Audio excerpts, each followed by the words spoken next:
انہیں نہیں احساس ہوا کہ یہ بات عزت کرنے کی نہیں ہے. بہت ساری باتیں اچھی ہیں، صحیح ہیں، مگر یہاں کرنے کی نہیں ہے. اور کر رہے ہیں اور بہت ساری باتیں تو غلط ہیں، یعنی بہت ساری باتیں صحیح ہیں مگر یہاں کرنے کی نہیں ہے، اور بہت ساری باتیں تو غلط ہیں. مثلا اللہ میں اور علی میں بس ایک ہی فرق ہے، معاذ اللہ، نظر آ جائے تو علی، نہ نظر آئے تو اللہ، معاذ اللہ. یہ ہمارے ممبر سے بولا گیا ہے، کلپیں موجود ہیں، تقریریں موجود ہیں. یہ شرک ہے، یہ کفر ہے. اللہ چاہتا ہے تو ان میں حلول کر جاتا ہے، وہ یہ ہو جاتے ہیں اور یہ وہ ہو جاتا ہے. یہ غلط بات ہے.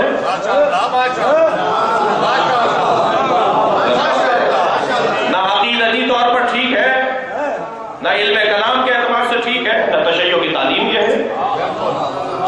اللہ کا یہ حلول کر جاتا ہے. یہاں پانی رکھا ہوا ہے، نہیں ٹھیک ہے، پانی کے اندر میں نمک کو ملا دوں، توجہ ہے، تو یہ جب نمک اس میں حل ہو کر نظر آنا بند کر دے گا تو اسے کہیں گے نمک حل ہو گیا.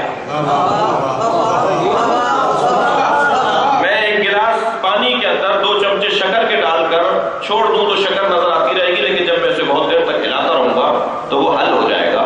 اس یہ علم کلام میں ایک بحث ہے، حلول کی بحث. جی، حلول کا مطلب یہ ہے کہ معاذ اللہ، اللہ مولا علی کے اندر، اہل بیت کے اندر حلول کر گیا، یعنی اللہ علی میں اتر گیا، معاذ اللہ. آغا خانیوں کا یہی نظریہ ہے. آغا خان جو اس وقت کے ہیں نا، ان کا کہنا یہ ہے کہ مولا علی میں اللہ آ گیا تھا، پھر علی حسن میں آ گئے، پھر امام حسین میں آ گئے، معاذ اللہ، یہاں تک کہ اب آج آغا خان میں علی ہے. تو یہ یا علی مدد بولتے ہیں یا آغا خان سے مدد مانگتے ہیں. جی، مولا علی کے اندر یا امام حسن میں یا امام حسین میں اللہ حلول کر جائے، یہ ہمارا عقیدہ نہیں ہے. میں مثال دینے جا رہا ہوں. میں حضور استاد ایک دکان پر گیا گلاس خریدنے کے لیے، تو 6 گلاس ہم نے خریدے، تو مجھے لگا کہ ایک گلاس چھوٹا ہے.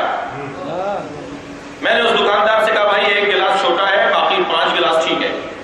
اس نے کہا نہیں، 6 کے 6 ٹھیک ہے، 6 کے 6 ایک جیسے ہیں. میں نے کیا کیا، اس چھوٹے گلاس کو ایک بڑے گلاس میں ڈال دیا. اس چھوٹے گلاس کا ایک بڑے گلاس میں